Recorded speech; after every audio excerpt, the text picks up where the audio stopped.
Today is a beautiful day, an amazing day. God, I mean, it is absolutely gorgeous outside today. Wow, you know, as I sit here in the park, appreciating all the great things that God has to offer, and just really loving and adoring, you know, the sights. I mean, do you ever take out the time to say, wow, these trees are beautiful. It's amazing how God created the grass and the park and the trees and the children and the people and the sounds. You know, every part of our life is a gift and a blessing from God. Every single part of it. I mean, if you close your eyes and you listen to the sounds, and it's like, wow, you know, I've been blessed to hear. Some people actually were born deaf, and just to think that you were not is such a huge blessing, a gift from God. Even to look, to see with your eyes the great wonders that He's done is just phenomenal. Some people were blind from birth, and I want you to take time out to appreciate what's around you and to look and to see the greatness of God. The birds singing, you know, the sun coming up in the morning, the sun going down. These are all gifts from Father. Nothing that we deserve at all. So, you know, let's take out a moment just to pray and to really just take out a second to appreciate, you know? Great, awesome God. Father, you are so amazing, Dad. I just thank you so much for this time that you've given me, God, for the outdoors, for being able to wake up, to breathe, to walk, to talk, to move, God. You decided that you would allow us to do this and to have these capabilities. So, Father, I pray we won't take anything for granted, but that we will love and that we will adore every single minute that you've given us, God. So, God, I thank you so much for lifting us up, blessing us to be able to move, to see, and to have another day, to have an opportunity to enjoy the gifts that you've given us, our children, our family, our life, our job. And Lord, we pray for those who are not gifted in those areas, God, and who may be homesick in the hospital, or either may not be able to see or to walk or to talk, God. We pray that you will bless them as well and lift them up, God. And those gifts that you have given them, Father, may they appreciate those as well and be encouraged and inspired by your word, and knowing that all things are possible. In Jesus' name we pray. Amen. So, why am I talking about appreciation? Because I want you to realize that life is a true gift, an honor, a privilege, you know? With 32 million cancer patients worldwide, it's something nearly every family faces. My mom beat it twice. With so many families impacted, it's important to know about research advancements like immuno-oncology, or IO, which aim to help improve survival and quality of life. Join the movement. Visit ReadyRaiseRise.com and raise and share a flag for a loved one impacted by cancer, raise money for patient groups, and learn more.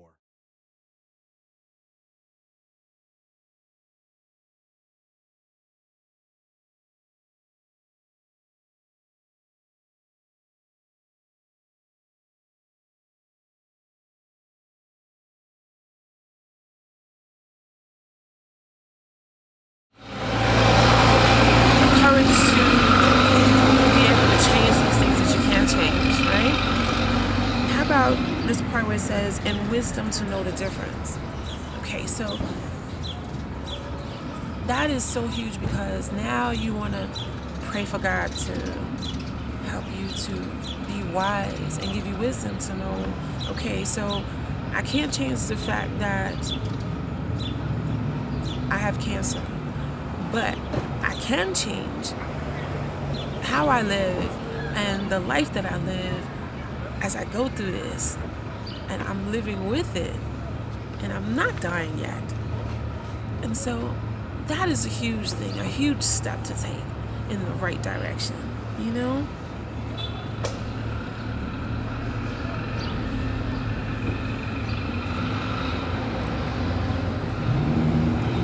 So let's see. Okay, so I had somebody talk to me, like I told you, like having stage 4, right? And there are different stages when you have cancer, okay?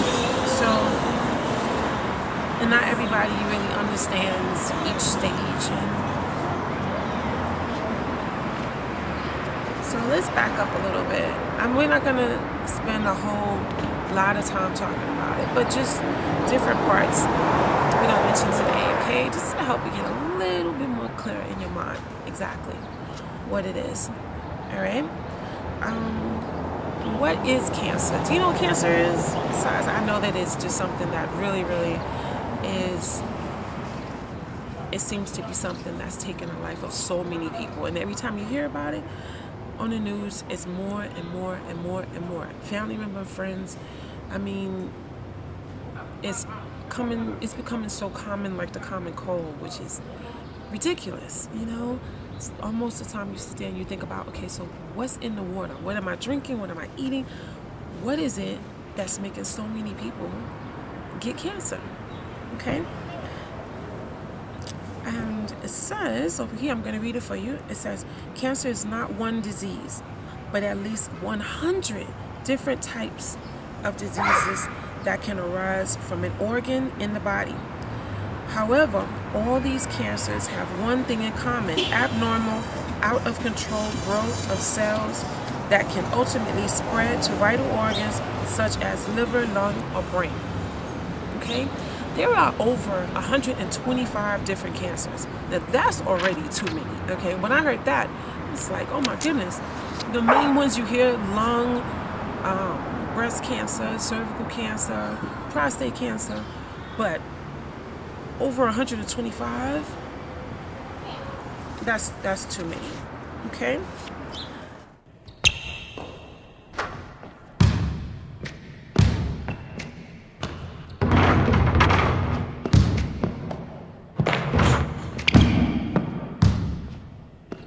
In 4 out of 5 school shootings, the attacker tells someone about it first.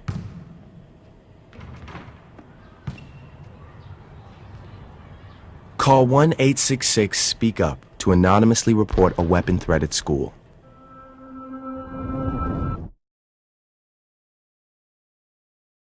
It says, causes of cancer. Cancers can develop from a variety of sources and causes.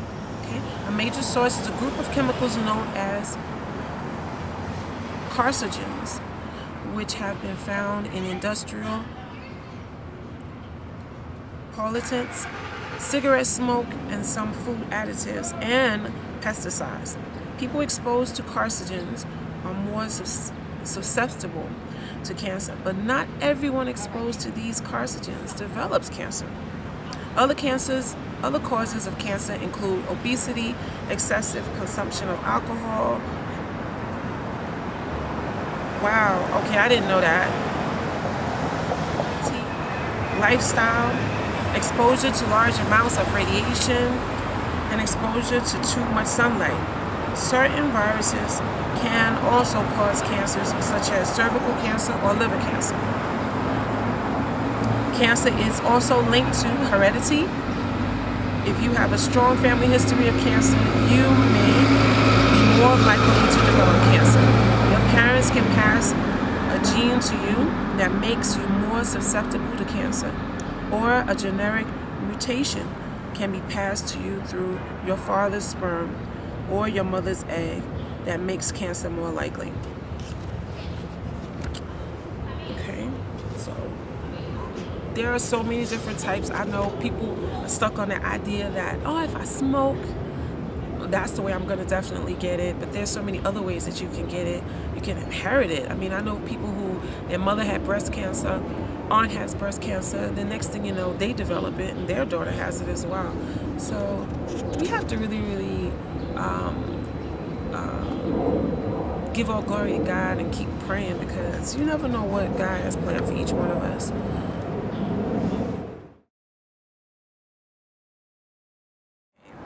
So once you're diagnosed with cancer, your doctor will probably discuss with you the stage of your cancer, which can range from the early stage to advanced.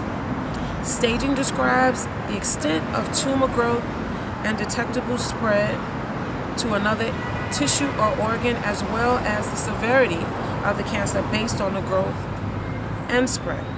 This information is then used to guide your treatment. Okay?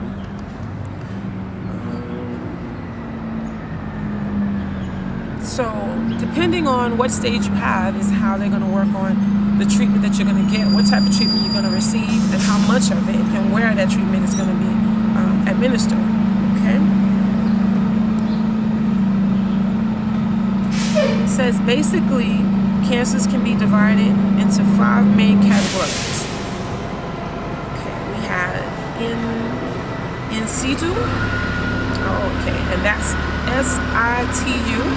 And it says meaning early cancer that is present only in the layer of cells in which it began.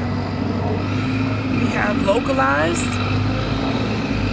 meaning the cancer is limited to the organ in which it aroused and has not spread. Okay? We have regional, meaning the cancer has spread to nearby lymph nodes, organs, or tissues. Then we have distant, meaning the cancer has spread to distant lymph nodes and organs. And then we have unknown, meaning there is not enough information to designate a stage or know where an advanced cancer originated. Okay? So some people might end up, you get cancer, breast cancer, and then it spreads and it goes to your lungs or it goes to your stomach. It starts, where it starts out is what it's called. It's still breast cancer. So some people have ovarian cancer, and the ovarian cancer spreads to their lungs, to their brain. It's still called ovarian cancer because that's where it started at. But then if it comes at a different time, and I'm not a doctor, I'm just telling you, just information that I've learned through my journey with cancer. It can show up anywhere once you have it once, right? Okay, so now let's go to stages, all right? You have stage 0. Okay, yeah, right, stage 0, so what is that anyway? Okay, stage 0, carcinoma in situ, like I told you before, right? Cancer in a place literally means cancer in a place. The cancer cells have not yet evolved into surrounding tissues without invasion. The tumor can't spread, and the cure rate is 100%. So that's good. That 0, having stage 0 is one of those ones that if you're gonna have it, you would prefer to have that. Okay? Then you got stage 1. The primary tumor is small but invasive into surrounding tissue and has not spread. Okay, that also is good because now you know that it hasn't spread and it's in, just a surrounding area, and I would prefer, if you're going to get a diagnosis at all, you would prefer not to have no diagnosis. But if you are going to get one, then I would prefer to know that it's not going to spread anywhere else. Okay? Stage 2, the primary tumor is large, but there is, the primary tumor is large, but there is still no clinical evidence of spread. That's stage 2, okay? So it hasn't spread. We know the tumor is large, but it hasn't gone into an organ or a tissue, okay? Stage 3, the tumor has spread to lymph node. The tumor has spread to lymph glands, also called lymph nodes, in the region of the body. Okay, so that's stage 3. They already spread to the lymph nodes, to the region of the body. Okay, and stage 4, the cancer has spread beyond the region where it initiated to a distant tissue or organ. Okay, so those are the different stages of cancer. And I hope that helps you out with better understanding it just a little bit more than you did before. Okay. We always seem to have the idea, if you're stage 4, oh my goodness, it's already a death sentence, and you can't help it because stage 4 is the worst one. That means it's spread to your organs, it's spread to your tissues. But think of it this way: when you have, or you know someone, or you get diagnosed with stage 4, the first thing you should do is go to God. Go to God in prayer, because God can do anything. He can do all things. And then go to your doctor, get a second opinion, get a third opinion, and make sure you see a specialist. Don't wait. Don't put off. Today's the day. The minute is now. And that's what you got to do, right from the very second, okay? There's different tests that'll be used, CAT scan, PET scan, MRIs, transvaginal ultrasounds will be used, x-rays might be used. There's a whole bunch of different scans when it comes to that process. According to what type of cancer that you have, that's depending on the different scan that you're going to use. That's going to help them to better see exactly what's going on.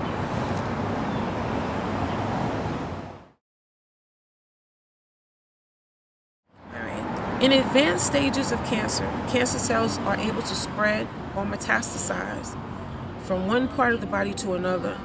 When the cancer spreads from its original or primary site, it is called metastatic cancer. Metastatic cancer contains cells that are similar to the cells in the original site and named for the primary site. That's or just exactly what I told you, all right? For example, if breast cancer spreads to the lungs, it is called metastatic breast cancer, not lung cancer. See? Okay? I'm telling you what I've learned. But then now you know we're going to get definitely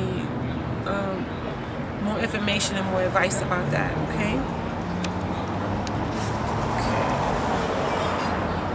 All right. Another thing you have to do is you have to educate yourself about cancer. So sometimes, talking to somebody who might have it, speaking to your doctor about it, going online, Googling it can be really, really scary, because then it's like you hear all the bad things, and it's almost amazing how horrible it'll make you sound. I know someone who has stage 4 cancer. The doctor said stop going online to read up information, because all it's doing is making you worse mentally, because now it's like you're constantly saying I'm gonna die, and all these negative information about it, and you don't want to get yourself totally consumed in death right now. You are fighting to live, and that's what you want to consume yourself with. Fighting to live, what I need to do, my resources, my information, being seen by a doctor, going to God in prayer, getting saved, okay? That's huge. You never know when God is gonna call you and he's gonna say, today's the day. Even if you don't have cancer, you never know when today might be your day or somebody else's day that you love. Okay? So this is why we have to educate ourselves about cancer. The more you know about the cancer, the better chances of obtaining the best possible treatment.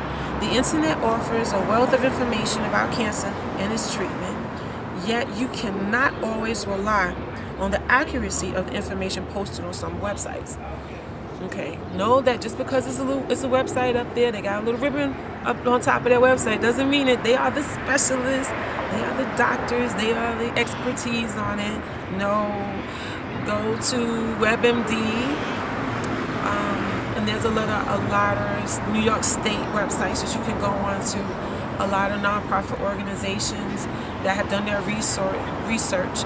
Memorial Sloan Kettering, Cancer Centers of America. I would go on their websites. Also, the American Cancer Society. Please don't let me forget them, okay? Cancer Care as well. But, definitely when you're seeking second opinions, specialty hospitals like Memorial Sloan Kettering and the American Cancer Centers of America, okay? To help you get accurate, up-to-date information about cancer from the internet, here are some primary sites to provide reliable, current knowledge and resources, okay? They always help out. The National Cancer Institute. This is great. The American Cancer Society, like I said.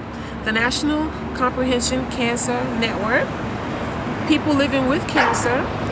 Cancer Education. OncoLink. Midline Plus. Okay?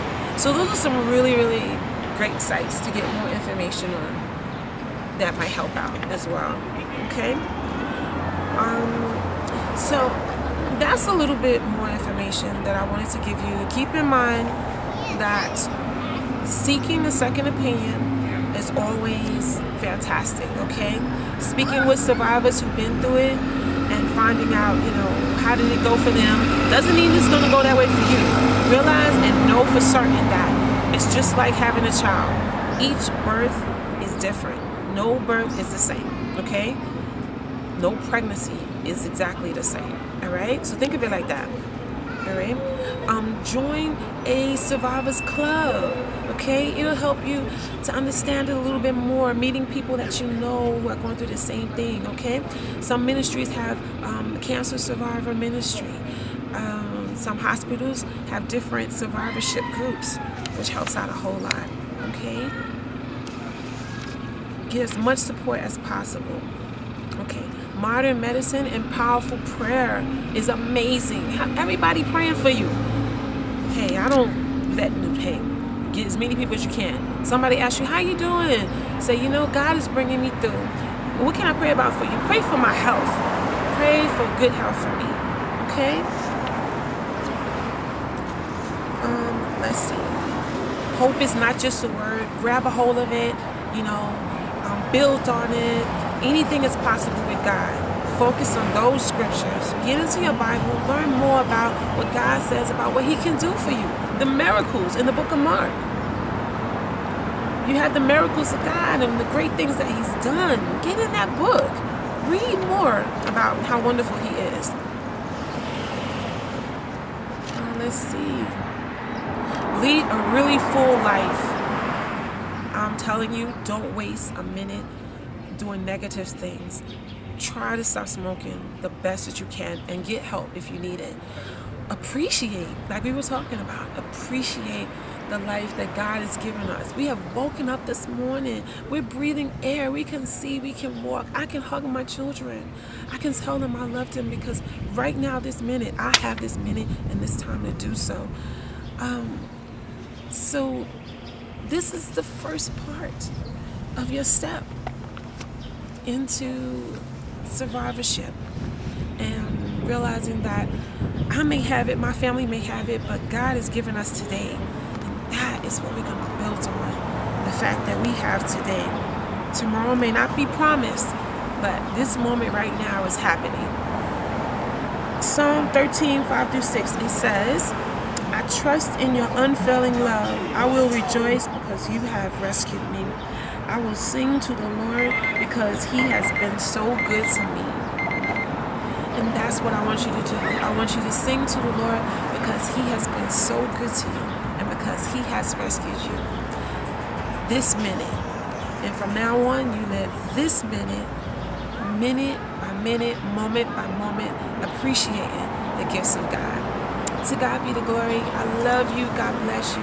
And know that God can grant me the serenity to accept the things I cannot change, courage to change the things I can, and wisdom to know the difference.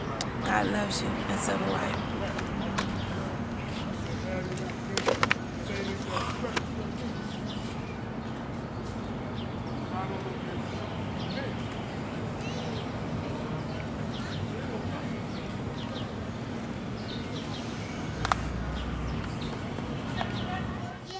Cancer still kills. If you love me, Get tested!